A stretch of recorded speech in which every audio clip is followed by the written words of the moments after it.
So Arsenal draw 1-1 versus Chelsea. Chelsea with 10 men, of course. And there's a discussion about bottling, not bottling between Martin Kuhn, of course, and Simon Jordan on Talksport. Also, Jeff Stelling with Gabi Agbonlahor talking about the red card. And some people saying that it's not supposed to be a red card. And he explained it.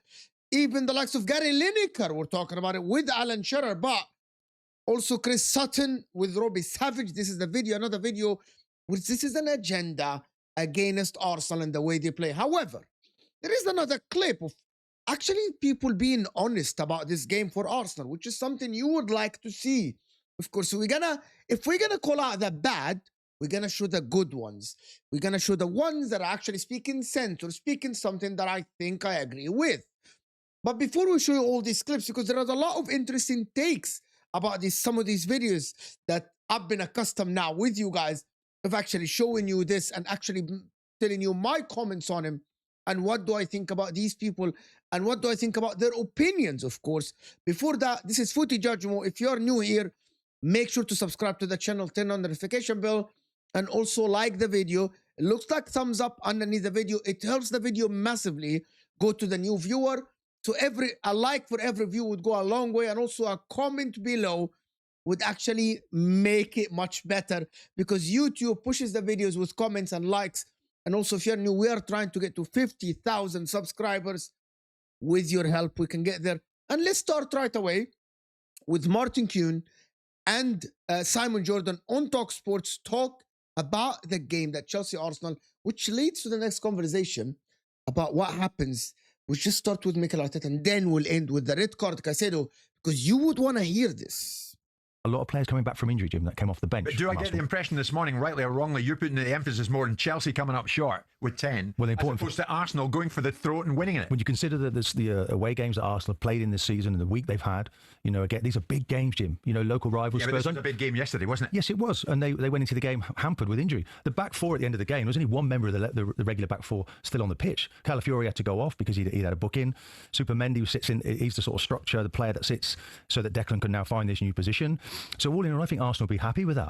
I think actually it's not a bad point. It was more important that Chelsea didn't win this game. I think it's a good point. I think it's an example of Arsenal's credentials that they can win the Premier League, that they go to an informed Chelsea that are full of confidence, who, by the way, have had the same week as Arsenal because they played Barcelona. Yeah. So the idea that, you know, Arsenal turned Ben White into a right back. He was a centre back. So they're now reaping the consequences of that because he can't play in that position anymore because they've got a better right back than when Ben White started. So the circumstances are that Arsenal lost their central defender, you know, Chelsea lost a player. So that was equalised out. So put aside the narrative that Martin That wasn't equalized out. I just wanted to mention something. It's a choice that Arteta made. And I want to hear your opinion about this. It's very important from you because this has been going around. The Arteta needed to sub Zubamendi out on a yellow card and needed to sub Calafiori out on a yellow card. This part I disagree with because Calafiori was doing good. Cucurella stayed on a yellow card. I thought the Arteta should have trusted Calafiori for the rest of the game to continue the game without a yellow card. You don't have to sub. I am actually someone that I've been very vocal about this. You don't have to sub the player that is on a yellow card. These players are professionals and experienced enough that they don't need to be subbed out on a yellow.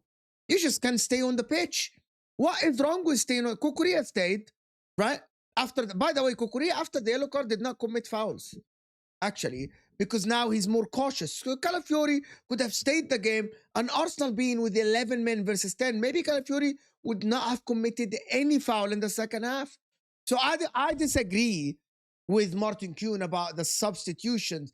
Maybe Zubamendi was not in the game, but Calafiori, Mikel Arteta didn't need to sub him out. But Lewis Kelly is a good player. Should have done better, of course. He's kind of nervous a little bit. But I hear what people are saying about the back line and not having your two center backs, and I'm expressing this many times, that people forget that Arsenal didn't have Gabriel and Saliba, and it's the first time that Mosquera and Hincapié played together, actually. The first time ever that they played together. wants to spin, they've got players out. I think it's an indication of Arsenal's credentials to go into this game and get something out of it, because Chelsea are in very, very good nick. They're full of confidence, and I expected them to get something out of this game. I am not surprised it was a draw. However the draw manifested itself, I think it's a good draw for Arsenal. Of course, if they went there and beat Chelsea, of course, if they went there and won, everyone would be saying it's nailed on. But I actually think it shows you that this Arsenal side, who are, I think, a better side than Chelsea at this moment in time. I think they're a more mature side, they're more seasoned, but Chelsea are nipping at their heels. And what we're seeing now, despite what we all envisaged the season would look like, it looks to me like that Chelsea are going to be the people that are going to perhaps push Arsenal. Liverpool are going to find themselves, they're going to recover, and all of this nonsense about Liverpool will find itself getting together. Man City are not the same team as they were. They're a beatable side. The psychological approach that teams have towards Man City is now gone. They're not beaten in the tunnel anymore, so Man City can be beaten. So it's Arsenal's title, and Chelsea, I think, will be the one that's pushing them. So I want to ask you this before. Do you guys agree that Simon Jordan believes that the team that will push Arsenal this season is going to be Chelsea? It's not going to be Liverpool. It's not going to be City. He's thinking that if there is any team to be Arsenal to the title, it will be Chelsea. I'm not sure if I agree with this yet. I think Chelsea might be there and thereabout, but I'm not going to rule out Man City now. Because Chelsea are still, by the way, Chelsea, if I'm not mistaken, are third currently.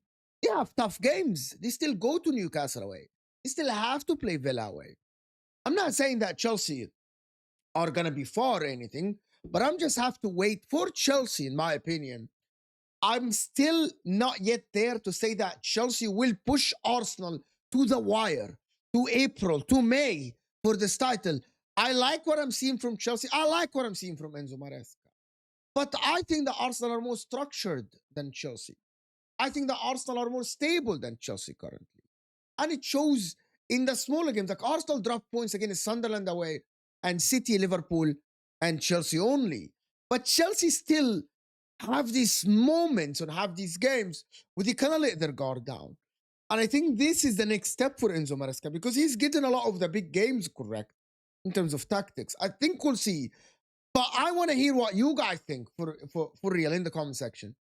I'm not surprised it ended in a draw, and I think the fact that Chelsea were highly motivated is A, a credit to Arsenal and their performances, but B, so they should be. Were they too? You know, like we sat here last year. That's rich coming from We've sat here last year, and you've watch this part because he's gonna call him out. This is one of the things that I'm just gonna tell you the difference. There is a problem here with the media about Arsenal versus other clubs, and this is something I've been calling out. I know why, and I've told you many times why. Because being against having an agenda and having that negative aspect, that negative view of Arsenal gets you views, right? If you're Talksport, you're a Sky Sport, like that Saka thing, they're highlighting that Saka had 1 assist from last November. Fine. Are you going to show the other statistics for other players, or you're only going to show Saka because you know you're going to get traction? But let's hear this because Martin Keown here is going to call Simon Jordan out. You said, oh, Arsenal, look, another player sent off, ill discipline is going to cost them. But the narrative, that was last year. Yeah, but the narrative's changed, isn't it now? This season, don't they? So look at Chelsea. They've had 4 games, they've lost a player. If they hadn't Chelsea are where Arsenal were a year ago. Yeah. And by the way, Arsenal are 6 years into a project and Maresca's 2 years into it. Yeah. And Chelsea's ownership are 3.5 years into it. Let's look at what's happened the last 2. You're referring to last season, so I'm taking you back to last season when everyone said Arsenal were ill disciplined. The narrative's slightly different, isn't it? Chelsea, without that ill discipline, would probably be 1 or 2 points behind Arsenal right now. Maybe. That is true. The narrative last season about Arsenal and the red card, that they need to pipe it down, blah, blah, blah, and it was everywhere in the media.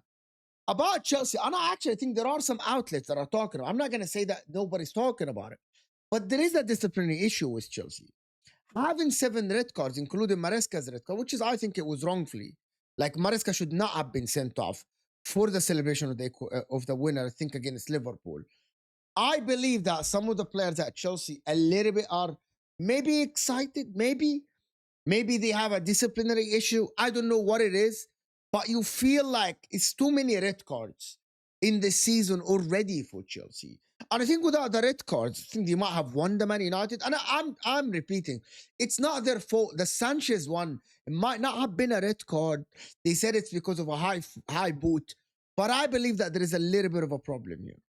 Maybe, so but I wasn't making that comparison. On the inside, I'm pretty certain today someone's saying, do you know what, that's amazing what we did yesterday. Wasn't really aggressive, but we've gone over the top a little bit. I wasn't making that comparison. And what I was saying is that Arsenal, I think, are a project that's further ahead than Chelsea. My argument is that Chelsea were highly motivated, and fair play to them. Now, I'd rather have them highly motivated than the manager having to rein them in rather than pushing them forward, which is to some extent what was happening last season. That was their title edition yesterday, though. Did Chelsea come up short? Well, I don't think they were auditioning for the title. I think they're auditioning for being a very competitive side that are not knocking on winning a Premier League much sooner than most people anticipate, because 18 months ago, everybody was not going for the title yesterday. But that's what I wanted to ask, and this is the thing. Are we pushing Chelsea early for the title? Are they on the level? If you're an Arsenal fan, I want to hear, do you think Chelsea are in the same level, or the gap is close between Chelsea and Arsenal, or do you think the gap is big? If you're a Chelsea fan as well, I want to hear from you, and I want to hear from everybody else in the comment section. Do you think the gap is big, or do you think the gap is small? On the other part of this show, at the end of this, before we move on, Simon Jordan called out Martin Keown about the victim mentality about the bottle job. It was a funny moment in Talksport. I want you guys to hear it before I show you Chris Sutton criticizing Mikel Arteta, which is, I think, is so unfair about this. But let's hear this and actually have a comment on it. Before I do this, guys, I want just to tell you guys something. Make sure to check out okjersey.com. As you see in front of you on the screen, it's a big label right there and a big barcode. You can get like vintage shirts like this, very high quality, as you see. Look at the logo for Inter. You can get like Arsenal, all the Premier League clubs as well. They actually have very free shipping for like 50 euros, over 50 euros. And actually 15 pounds, like shirts, you cannot beat that. So go and check them out and use the code JUDGE right in front of you to get 8% discount. You won't regret it. Just go and check them out. Look at the shirt. I'll be wearing the other shirts and other videos as well. I actually got like Arsenal, Chelsea, Liverpool, Manchester City, United, a lot of other shirts as well, along with a lot of Inter ones. To go and check them out. But let's hear him calling him out. This is a funny part. When you look at it, Martin, and you look at it in the cold light of day, is it a good point for Arsenal, or is it? Well, just to go back to Marasco, let's go back to Marasco. Just for he actually stated that he thinks it's a good point for Arsenal. He thinks it's a good point, and I actually agree with this. I think it's a good point and move on. I think that people are making way more of a meal out of this draw than it should be, in my opinion. It's too much. But let's hear what he says about Enzo Maresca, because he wanted to go back to this. Marasco, just for a minute, I think he's managing the expectations better this season. Last year, to say, no, we're not prospective champions, that pretty well cost them any chance or any opportunity, and see where it derailed them. This year, they're much more collective. No Palmer, who sits on the bench. By the way, when he gets fit again, he's going to be winning games for them. But up to now, they've coped really well without him. I think from an Arsenal point of view, to keep that 6 points between them and Chelsea was quite key. And it was important that they didn't lose the game. So no ground has been lost, Jim. Yeah. Had they lost the game, we're down to 3 points. And then the narrative is, Arsenal have started to bottle it again. Okay. I didn't see anyone bottling it yesterday. Let's put it out there this morning, Arsenal fans. That was 2 years ago, you old victims complex. No one's saying it now. They said it 2 years ago. Get over it. Just closing it off before you start. Actually, I disagree with this. They actually started calling Arsenal a bottle job last season. That is the thing. Simon Jordan with a little bit of a dig here. Actually, they label Arsenal as the bottle job. They just want to do it. 3-peat as a second place. You 3-peated. Are you going to 4-peat second place? That is true. They just do that. And I'm just going to show you Chris Sutton talking about this, because I didn't like what was said here. He's criticizing Arteta. And I'm going to explain to you what I think about this. After you just hear it, it's a 30-second clip. And I just want you guys to hear this, because this is nuts. It's absolutely crazy what he said. I want to hear from Arsenal fans. You didn't go for the jugular again. You've been accused of that in the past. Is that game like today, where the title may get away from you? Well, you've given them. So no, I have done, but I'm worried. I can be worried, Rob. Very early. I think Mikel Arteta, it sort of falls on him, really. Well, Arteta got it wrong today. Yeah, he did. Yeah, they weren't positive enough. Arteta got it wrong. What did you want him to do? What did you... Like, the guy took out Zubamendi, put in Odegaard. So he basically played with 2 10s. Made all offensive substitutions. Put in a striker. And then it's the players maybe let him down. He put in Madueke for Martinelli. The players let him down. And what does he mean? Like, Arsenal after the record. And I think it's hard. I'm just going to say this. This is something that a lot of people didn't tell you before. And this is a new thing that I wanted to tell you. I genuinely believe that Mikel Arteta and Arsenal prepared for this game as Chelsea are coming outside of their area. And that's happened in the first 35 minutes. Chelsea were not sitting back. Chelsea were taking it to Arsenal. They were building from the back. And I think the plan for Arsenal was, and actually changed for Chelsea as well, the plan for Arsenal was to hit them on the counter, on transition. But that plan completely changed with the red card and with the goal that Chelsea scored. Similar for Chelsea as well. Chelsea were planning to have position, be on the front foot. So it turned, the tables turned. And Mikel Arteta found himself going to actually have the majority of the ball and playing against a low block again. And Chelsea having Garnacho, having Estevao, having Pedro Neto. That actually makes it hard because the speed, because Chelsea are lethal on the counter. As we have said, Chelsea hit teams on the counter very, very good and hit teams on transition very well because of the ability of Reece James, even with 10 men. I don't think I don't think the managers got it wrong. I think the players of Arsenal probably let them down a little bit. I think Chelsea had a magnificent game and I praise them a lot for this game. But still, it's a good point for Arsenal that I actually think that it's just people have to stop criticizing for the sake of criticizing. You don't have to do that. I'm being completely honest. People just like to do these things and not be objective. And I'm calling it out. And I'm telling you multiple times about this, as I do for other clubs. Like people calling out Mikel Arteta for this is not his fault. As I said multiple times about Sanchez, for example, in the goalkeeper for Chelsea, when I defended him multiple times. It is not his fault sometimes. His players let him down. And that is what I think happened. But let's now listen to, it's one of the craziest conversations you'll hear, actually, between Alan Shearer and Gary Lineker and Micah Richards about the red card of Caicedo. Now, I'm moving on from the game to the red card and the decisions in the game. And I actually didn't think that I would be hearing this, but I'm now hearing it. And it's right in front of us, and we need to comment on it. And I want to hear your opinion, and I want to hear what you think, because a lot of people saying that Arsenal were robbed because of the offside goal, or they think it's offside. And actually, they deemed it not offside because Enzo Fernandez was not interfering with the play. But there are the other part, which is a lot of ex-footballers don't think that Moises Caicedo should have been sent off. So let's hear their explanation, because it's crazy.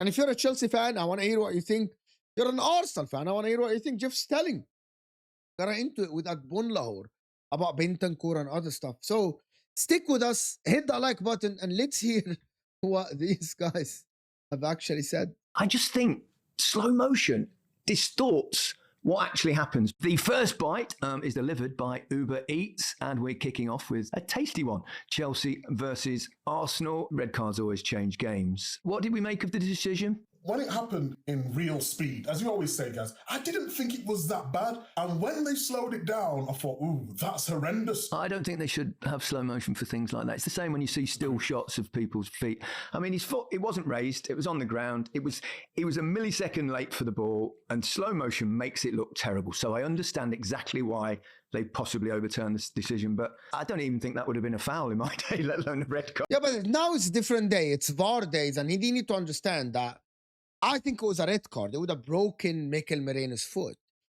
He was a little bit high. It was ankle or above the ankle a little bit. And I think he was late. And it's not only about the slow motion. It's just about the zoom. We didn't see because the camera was far. But once the camera was close, we saw where the foot is. But they're going to go with the explanation. God. But when you see it, and I watched it lots of times in normal speed, it was actually just a fraction, and it just like that. And I don't know. Your thoughts, Al? You probably. Well, I agree with you in terms of in your day and in my day. Yeah, it wouldn't have been a red card. It was probably a normal tackle. But I think when you challenge like that, you run the risk of giving the referee or the VAR the chance to send you off. And I thought it was a bit naughty. I thought it was high, and I thought his foot was planted, and it was well above the ankle. But to see it was well above the ankle, you had to put it on a free swing. Therefore, in today's game, you can't argue with the referee and him eventually. I agree with Alan Shearer. He's been honest about it. It is a red card. My problem with this is that when people said that Caicedo was there to injure players, I don't think so. He was just maybe over aggressive a little bit, but he wasn't out there to injure players. There are a lot of people that do tackles like this and just go above the ball, and it's different than leaving the studs up or doing stuff like this. He was just over eager. And I think it's a dirty tackle. I think it's a nasty tackle. He went there over aggressive, but it is not the intention of breaking someone's foot. I don't think so. I think it was in his head, to be honest with you, that maybe he kind of like went more than what he's supposed to do. So for me, yeah, I think it's a red card 100%. I think people are making a lot out of this. Let's hear now, Jeff. The guys on Talksport talk about Agbonlahor and Jeff Stelling talk about the red card as well, because there are some people that still think it's not a red card. Moises Caicedo got sent off, rightly so. But why was the same? And I think managers have a right to want consistency, do they not, Gabby? I think so. I look at that tackle you're talking about. I thought that was a red. I thought yesterday was a tackle on Kamara in the Villa game, similar to Caicedo. Wasn't a red card. Ref went over to the screen. Oh, yellow card. I feel that for me, when I played, and I know I don't sound like a dinosaur, but nearly after every game, I would have the biggest stud marks on my ankle from a tackle like Caicedo's, and it was never a red card. Even on the Monday night I played with my mates, I come back with marks like that on my ankles. I don't think it was a red card. I think it's clumsy. I think it's, yes, it looks dangerous when you slow it down, but at full pace, I really don't, and I might be one of. There you go, Rob. The real Gabby stood up. The one who was talking too much sense this morning. I just feel like he hasn't meant it. He's late for the ball. Yes, he was fired up for the whole game, Caicedo, before he was sent off, and I loved it. It was a throwback for me. But I just feel like, could the referee says, "Oh, is it an orange card?" He was handing out yellows, wasn't he? From the moment the game kicked off. Which tried to keep a bit of control over it. But did he though? Is that keeping control? You know, we talked about this beforehand. And I actually think that all the yellows were actually yellow cards. That is the narrative that people want to run with. I actually thought that every yellow that was given was actually yellow. The Calafiori one was a yellow. The Zubamendi one was a yellow. Kukurea was persistent fouling. If you don't know that, just Google it. It's about how many fouls you do in some minutes as the referees give yellow cards like this. I thought maybe there's Timba supposed to have a yellow for Enzo Fernandez.